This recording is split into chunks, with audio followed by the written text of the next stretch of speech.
আজকের বিষয় 2018 সালে মির্জা ফখরুলের বলা একটা কথা নিয়ে। কথাটা গুরুত্বপূর্ণ, সেজন্য এতদিন পরে টাইনে আনতেছি। উনি বলছিলেন বিএনপি শরিয়া আইনে বিশ্বাস করে না। আমি এটা আগে দেখি নাই, দেখে কিছুক্ষণ থমাইরা বসে থাকলাম। আমি এই প্রচারটা করতে চাই নাই, কারণ আমি মুসলমান না। আবার মোদির ফুয়ারা এসে বলতে থাকবে, শালা মালবান, তুই কেন এই বিষয় নিয়ে কথা কইস? তুই বাংলাদেশের মুসলমানদের মনকে বিষাক্ত করে দিতেছিস, তুই দেশকে অশান্ত বানায় রেখা ইন্ডিয়া লাভ করে দিতেছিস, তুই শালা রয় রেজেন। কিন্তু বাধ্য এক করতে হইল, কারণ বাংলাদেশের মানুষ এক মহাবিপদের সামনে পড়ছে। এই সমস্ত ভীরু কাপুরুষ ইন্ডিয়ার পশ্চিমের সামনে নত জানু রাজনৈতিক নেতা এবং দলের নেতাদের কারণে। মির্জা ফখরুল যে বিয়া করেছিলেন সেটা শরিয়া আইনে না, কাজী অফিসে যে বিয়া হয় সেটা শরিয়া নিকাহ শর্ত পূরণ করে এবং একই সাথে রাষ্ট্রীয় আইনের স্বীকৃতি দেয়। অর্থাৎ কাজী অফিসের নিকাহ আসলে শরিয়া প্লাস সিভিল আইনের কম্বিনেশন। শরিয়া আইনে বিশ্বাস মুসলমানদের জন্য আবশ্যিক। একজন মুসলমান কোরআন এবং সুন্নাহ মানেন, মানেই তিনি স্বীকার করেন যে সেখান থেকে নির্গত আইনই তার জীবনের বিধান। অতএব শরিয়া আইন মানা মানে আল্লাহর পাঠানো আইনগত কাঠামোকে মানা।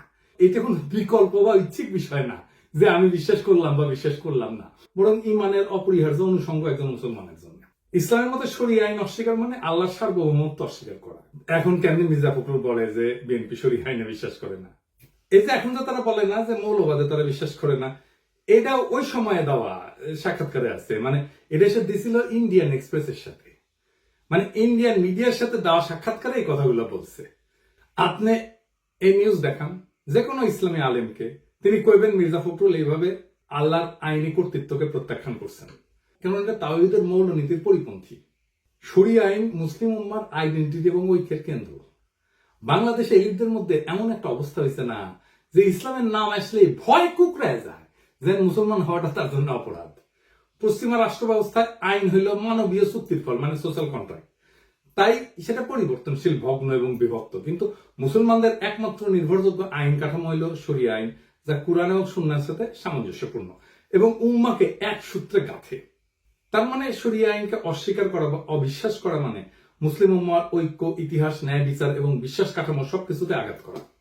দুনিয়াতে নানা আইনি ব্যবস্থা আছে যা এই বৈশ্বিক আইনি কাঠামো তৈরিতে সাহায্য করছে।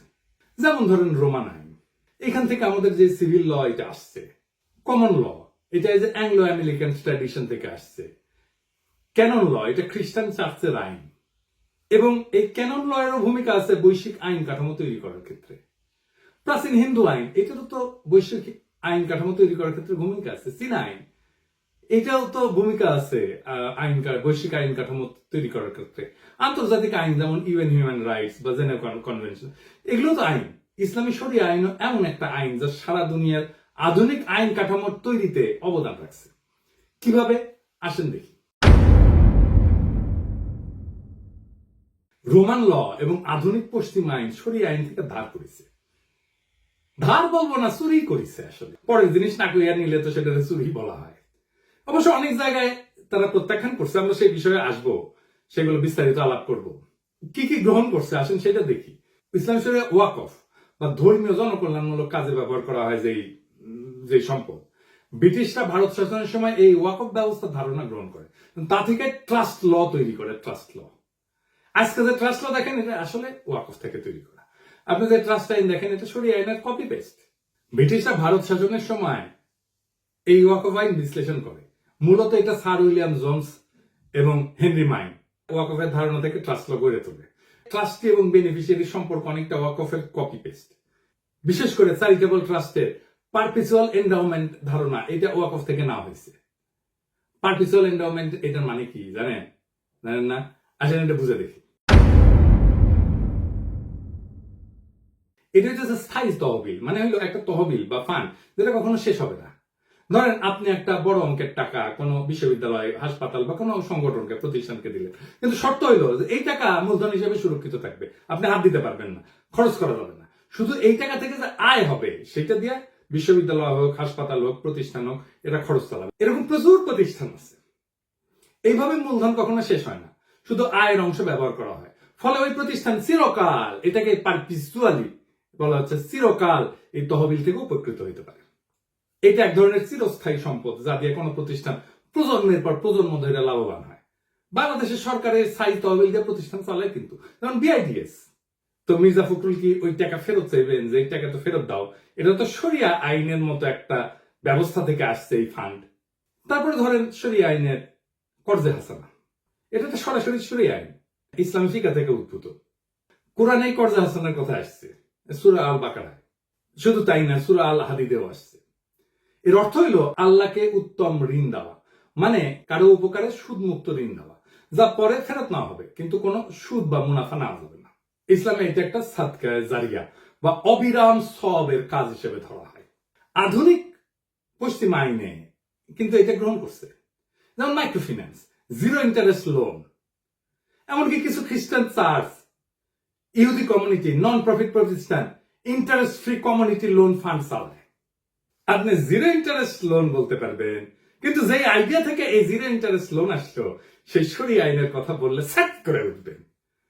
শরিয়াতে আমানা বা বিশ্বাস ভিত্তিক সম্পদ রক্ষা একটা বড় দায়িত্ব। এটা একটা খুবই মৌলিক কনসেপ্ট শরিয়া আইনের। মানে এই বিশ্বাস, এইটা রক্ষা করাটা এটা দায়িত্ব, কিন্তু এটা অপরাধ না। কিন্তু রক্ষা না করলে, লঙ্ঘন করলে ক্ষতিপূরণ দিতে হয়। এটা ক্রিমিনাল অফেন্স না, ক্ষতিপূরণ দিতে হয়। পশ্চিমে এটা প্রতিফলন আছে ইকুইটি ল বা ল অফ ট্রাস্টে। এই ল অফ ট্রাস্টের ধারণাটা এই বিশ্বাস ভিত্তিক দায়িত্ব থেকে উদ্ভূত। ট্রাস্টিদের উপরে আস্থা রক্ষার আইনি বাধ্যবাধকতা প্রতিষ্ঠিত হয়, এটা আসছে শরিয়া থেকে, এবং এটা ভাঙলে তাকে ক্ষতিপূরণ দিতে হবে। তারপরে ধরেন মিরাস আইন, যেটাকে স্ট্রাকচার ইনহেরিটেন্স বলা হয়, যেটা নিয়ে সেকুলারদের প্রচুর চুলকানি। ইসলামী উত্তরাধিকার আইন ছিল প্রথম ব্যবস্থাগুলোর মধ্যে একটা, যেখানে নারী, শিশু, স্ত্রী, দুঃসম্পর্কে আত্মীয় সবাই নির্দিষ্ট অংশ পেত। রোমান ল কিন্তু ছিল এটা পিতৃতান্ত্রিক, এটা নিয়ন্ত্রণ ছিল পিতৃতান্ত্রিক নিয়ন্ত্রণ ছিল। কিন্তু আধুনিক সিভিল কোড এবং ফ্রান্সে এই শরিয়া আইন থেকেই এই ধারণাটা নিয়ে কোড নেপোলিয়ান বা জার্মানিতে বিজিবি এই আইন তৈরি করা হয়। গণিত ভিত্তিক উত্তরাধিকার অনেকাংশেই এটা ইসলামী শরিয়ার কাছাকাছি। নেপোলিয়ান যে আইনটা করছিলেন ফ্রান্সে, আসলে এটা একটু মিলাই দেখি শরিয়া আইনের সাথে।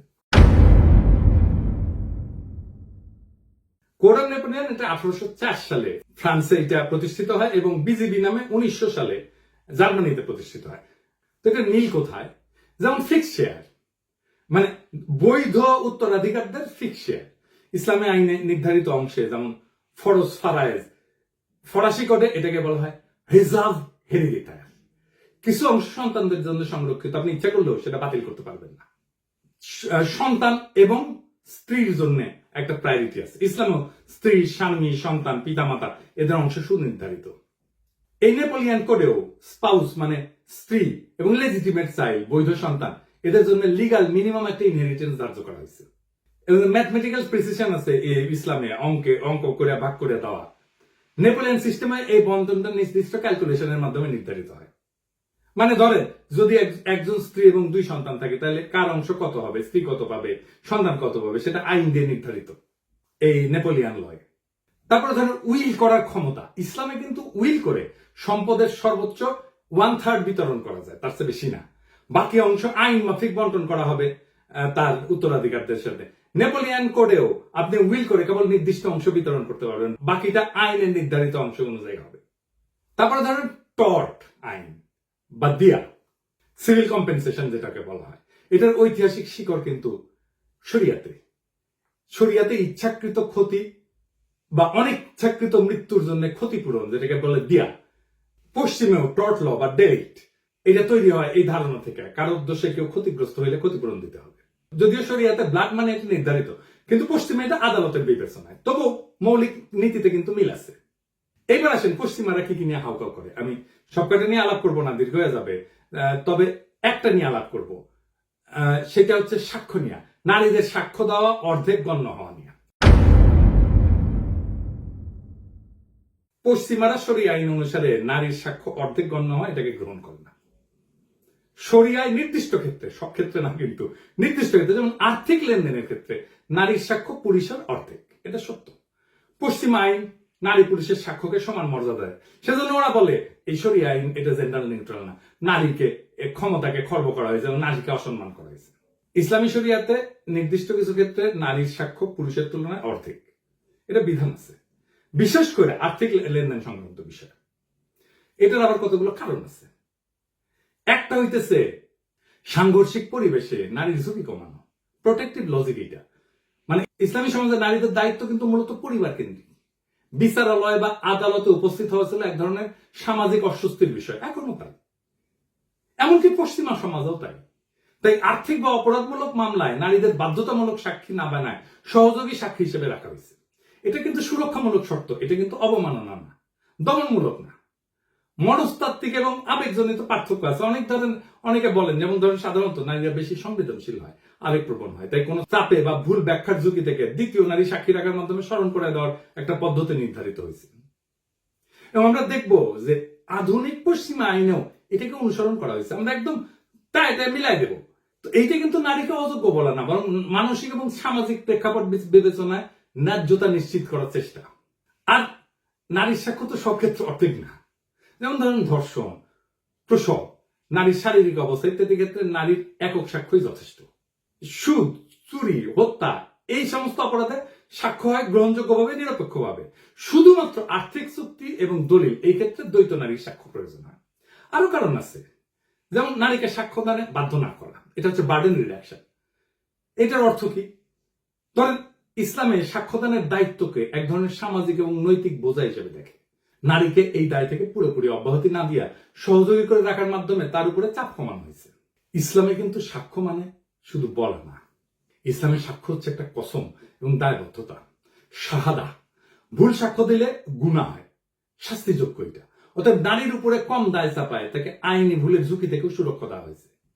এটা এক ধরনের রহমতমূলক বিধান। এটাকে লিঙ্গ বৈষম্য বলবেন? নারী সর্বক্ষেত্রে তো অর্ধেক না, ক্ষেত্রে নারী একক সাক্ষী হইতে পারে।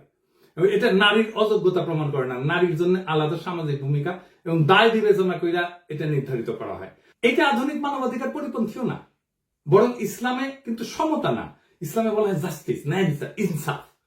তাই সবাইকে সমান বলা না, উপযুক্ত দায়িত্ব দেওয়াটাই উদ্দেশ্য। আসেন আরেকটু বুঝে দেখি ইসলামের ধারণার আরেকটু গভীর দর্শন নিয়ে আলাপ করি। ইসলামের ন্যায় বিচার মানে সবার সাথে একরকম আচরণ না, বরং যার যা দায়িত্ব তার জন্য সেই অনুযায়ী বিধান। তাই সাক্ষ্য দেওয়ার দায়িত্ব প্রেক্ষাপট ভিত্তিক ভাবে নির্ধারিত। ইসলামী সমাজে আদিকাল থেকে সমাজে আদালত ছিল হিস্টোরিক্যালি পুরুষ শাসিত, কঠোর এবং জনসমাগমপূর্ণ স্থান। নারীদের জন্য আদালতে গিয়ে অচেনা পুরুষদের সামনে যুক্তি, স্মৃতি, প্রশ্নোত্তর, জেরা এই সমস্ত ছিল সামাজিকভাবে অস্বস্তিকর এবং সম্ভাব্য অপমানজনক। তাই শরিয়া বলছে যে একজন নারী একা সাক্ষ্য না দিয়ে আরেকজন নারী থাকুক, যেন ভুল হইলে সে স্মরণ করাই দিতে পারে। এটা নারীর জন্য মানসিক সুরক্ষা। আমরা আগে আলোচনা করছি আইনি দায় এবং পাপের ঝুঁকি থেকে সুরক্ষা।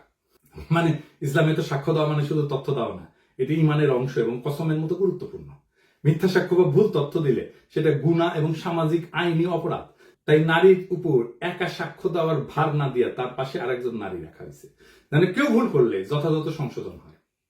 এমনকি গবেষণাও দেখা গেছে যে নারীরা সাধারণত ব্যক্তিগত স্থিতিতে ভালো হইলেও নির্ভুল সংখ্যাগত তথ্য বা দীর্ঘমেয়াদী ডিটেল বিষয়ে ভুল করার সম্ভাবনা পুরুষের চেয়ে বেশি, বিশেষ করে পূর্ব আধুনিক সমাজে। তাই জটিল আর্থিক বিষয় বা দলিলের ক্ষেত্রে এক নারীর ভুল হইলে আরেকজন তাকে রিমাইন্ড করতে পারে। এটা মানবিক এবং প্রামাণ্য মূল্য সুরক্ষা। তারপরে সামাজিক সম্মান রক্ষা। একজন নারীকে আদালতে একা পাঠায় পুরুষদের মাঝে দৃষ্টির কেন্দ্রে দাঁড় করানো সমাজে তার ইজ্জত, পর্দা, সম্মান ক্ষুণ্ণ হইতে পারত। তাই শরিয়া বলছে যে তিনি একা না যান, পাশে আরেক নারী থাকুক। এটা সামাজিক এবং সাংস্কৃতিক সুরক্ষা নিশ্চিত করবে। আবার দেখেন পুরুষরাও কিন্তু শরিয়া আইন অনুযায়ী একা সাক্ষ্য দিতে পারেন না কিছু কিছু ক্ষেত্রে, যেমন ব্যভিচার। এর জন্য 4 জন দরকার সাক্ষ্য পুরুষের। তো নারীর সাক্ষ্যের মূল্য নাই এই কথাটা তো খোদা শরিয়া বলেনি, বরং ক্ষেত্র বিষয়তে ন্যায়পূর্ণ, ভারসাম্যপূর্ণ করছে। এখানে নারীকে দুর্বল বা অযোগ্য ধরে নেওয়া না, বরং তার সামাজিক অবস্থান, মানসিক চাপ, ধর্মীয় দায় এবং সম্মান সবকিছুকে সম্মান করে তাকে একা না সহযোগী রেখে সাক্ষ্যদানে যুক্ত করা হয়েছে। এই যে ইসলামী শরিয়ার একটা ব্যতিক্রমী দৃষ্টিভঙ্গি নারীর প্রতি, এইটা আধুনিক আইনি কাঠামোর জেন্ডার নিউট্রাল ইকুয়ালিটির ধারণা হচ্ছে কনটেক্সচুয়াল জাস্টিসে এখানে বেশি জরুরি।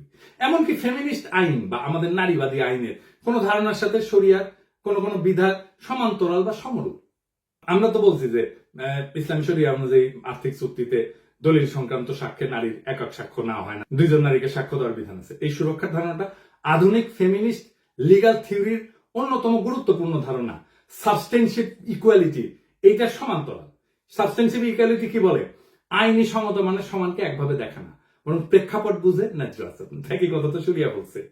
শরিয়াত নারীর সাক্ষ্যকে মূল্যহীন করেনি, বরং প্রেক্ষাপট ভিত্তিক সাক্ষ্য প্রমাণ প্রক্রিয়ায় তাকে একটা নিরাপদ কাঠামোর মধ্যে রাখছে। আধুনিক ফেমিনিস্ট আদালতও আজকে ভালনারেবল উইটনেস অর্থাৎ নারীদের জন্য একই রকম সুরক্ষামূলক কাঠামো আছে। যেমন ধরেন উইটনেস অ্যাডভোকেট সাপোর্ট, নারী সাক্ষীকে ভয় মুক্ত রাখার জন্য একটা বিশেষ প্রক্রিয়া। বাংলাদেশেও এই আইন আছে, সাক্ষী সুরক্ষা আইন। তারপরে ফেমিনিস্টরা বলে ট্রমা সেন্সিটিভ কোশ্চেনিং বা ক্লোজ কোর্টরুম প্রসিডিউরস, শরিয়া বিধানে নারী যেন একা সাক্ষ্য না দেয়, ভুল হলে অপর নারী যেন স্মরণ করে দেয়। এই ব্যবস্থাটা সরাসরি কিন্তু সমান্তরাল। ভিকটিম সাপোর্ট অ্যাডভোকেট থাকে কিন্তু ফেমিনিস্ট এই আইনে, আধুনিক আইনে, এই ব্যবস্থার সাথে। এবং আদালতের পরিবেশ, বিশেষ করে পুরুষ প্রধান বিচার ব্যবস্থা নারীদের জন্য অস্বস্তিকর জন্য রিট্রমাটাইজিং হইতে পারে নারীদের জন্য এখনো পর্যন্ত পশ্চিমা আদালতে, বিশেষ করে যাদের যৌন সহিংসতার অভিজ্ঞতা আছে। সেই জন্যই ফেমিনিস্ট জুরিসপ্রুডেন্স বলে এই সমস্যাটাকে judicial gaze and retraumatization of female witness. তাই পশ্চিমা আদালত আজকে অনেক জায়গায় নারীদের জন্য রিমোট টেস্টিমনি বা ভিডিও বেস ডিপোজিশন এই ব্যবস্থা চালু করছে। ভিডিও বেস সাক্ষ্য, এটা আগেই সাক্ষ্য রেকর্ড করা হয়, এটা চালানো হয়। শরিয়া এই সমস্যাকে অনেক আগে থেকে উপলব্ধি করিয়া নারীদের আদালতে একা সাক্ষ্য দেওয়া থেকে রক্ষা করছে এবং তাকে সহযোগী সাক্ষী বানায় তার মানসিক চাপ হ্রাস করছে। এটাও এক ধরনের পুরানো ট্রমা ইনফর্ম প্রসিডিউর। শরিয়া নিয়ে তো আমরা দেখছি নারীর উপরে কম চাপ দেওয়া হয়েছে, তাকে দলগত সাক্ষ্য প্রদানে একটা সুযোগ দিয়া। এই বিষয়টা মডার্ন ফেমিনিস্টরাও প্রতিফলিত হয় যে burden minimisation for vulnerable groups. তারা বলে মানে সাক্ষ্যদানে যে চাপ তৈরি হয় সেটা লিঙ্গ, পেশা, সামাজিক অবস্থান অনুসারে হালকা করে দেওয়া, এই নীতি শরিয়া বহু শতক আগেই প্রয়োগ করছে। এবং পশ্চিমে দেখেন এই জন্যে এই নারীদের জন্য pre recorded video testimony, legal protection shield, এমনকি ফিমেল ফ্রেন্ডলি জাজমেন্ট চালু করা হয়েছে। আর শরিয়া তো সেই 1400 বছর আগে নারীদের কোর্টরুম ট্রমা থেকে বাঁচাতে বলছে রে ভাই। এই কোর্টরুম ট্রমার কথা তো 1400 বছর আগে বলছে, এইটা এখন অপরাধ হয়ে গেছে। তো এই নীতির মূল কি লক্ষ্য হইলো? এটা নারীর বিরুদ্ধে তো না, তার জন্য সাপোর্টিভ লিগাল স্পেস নিশ্চিত করা। এমনকি আমেরিকাতে অনেক রাজ্যে, বিশেষ করে এই যে ডোমেস্টিক যে ভায়োলেন্স, এই মামলায় নারীরা আদালতে না গিয়ে ভিডিওর মাধ্যমে সাক্ষ্য দিতে পারে এবং তাদের জন্য ভিকটিম লেয়াজ অফিসার থাকে যে তার পাশে দাঁড়ায় থাকে সবসময়। আধুনিক ফেমিনিস্ট আদালত এখন নারীর কথা বিশ্বাসযোগ্য করার জন্য তাকে অতিরিক্ত সাহায্য দিচ্ছে, অথচ ইসলাম এই প্রয়োজনটাকে অনেক আগে চিনতে পারছিল, তবে ধর্মীয় ভাষায় এবং নৈতিক কাঠামোতে বলছে। তাই ইসলামের শরিয়ায় নারীর স্বাক্ষর বিধান এটা জেন্ডার বিভাজন নাকি আধুনিক ফেমিনিস্ট লিগাল রিফর্মে যে সমস্ত gender sensitive trauma award equity based আইনি কাঠামো ব্যবস্থা তৈরি করছে সেটার মতোই। সেটা অনেক আগে সেই রাস্তায় আসছে, কেবল তার ভাষা এবং দৃষ্টিভঙ্গি ছিল ধর্মীয়। এইটাই শরিয়ার প্রেক্ষাপট ভিত্তিক ন্যায়ের শক্তি। আর উল্টা বুঝলি রাম, যার জন্য অ্যাপ্রিসিয়েশন পাওয়া দরকার ছিল সেটা দিয়া আপনারে ইন্ডিয়া বাড়ি যাবে। আর আপনি মুখ বুঝে শোনেন, মির্জা ফখরুল যদি শরিয়া নিয়ে ডিটেলস গুলো জানতেন তাহলে তো বেকুবের মতো উত্তর দিতেন না। উনি কি বলতে পারতেন না নন মুসলিম দেশগুলোর তালিকা যেখানে শরিয়া আইন আংশিকভাবে চালু আছে, যেমন ইথিওপিয়া, এটা তো খ্রিস্টান সংখ্যাগরিষ্ঠ দেশ, মুসলিমদের জন্য পারিবারিক আইন এবং উত্তরাধিকার শরিয়া আইন মোতাবেক চলে। এমনকি ইসরায়েলে, এটা তো ইহুদি সংখ্যাগরিষ্ঠ, মুসলিম নাগরিকের পারিবারিক এবং ব্যক্তিগত আইনে শরিয়া আদালত চলে ইসরায়েলে, এটা সরকার অনুমোদিত। এমনকি ভারতে এটা মুসলিম পার্সোনাল ল আছে না, বিয়া, তালাক, মোহর, মিরাজ, এই সমস্ত এটা আইনে স্বীকৃত।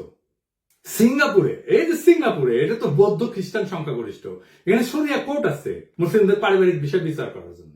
কেনিয়া, এটা খ্রিস্টান সংখ্যাগরিষ্ঠ দেশ, এখানে খাদি কোর্স আছে, মুসলিম পারিবারিক উত্তরাধিকার আইন নিয়ে রায় দেয়।